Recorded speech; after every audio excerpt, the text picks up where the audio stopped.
How to empty the dustbin on Xiaomi G20 Max.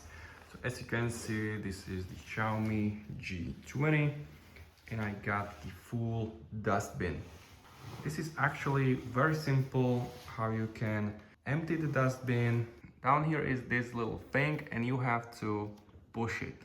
Here you can see the string, push it to the maximum and it's gonna release the dustbin, the lid of the dustbin. So now it can be emptied. So the most convenient way how you can do it is to just grab it into left hand and with your right hand push over the trash bin this little button. I cannot do it with two hands, I'm holding the camera.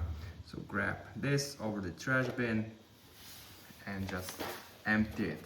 Sometimes the dust gets stuck in this area.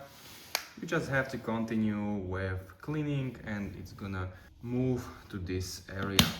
If it's still stuck, you have to open this and remove it with your hands. So this was how you can empty the dustbin on Xiaomi G20 Max. It was pretty simple. If you have any questions, make sure to comment and make sure to subscribe and see you next time.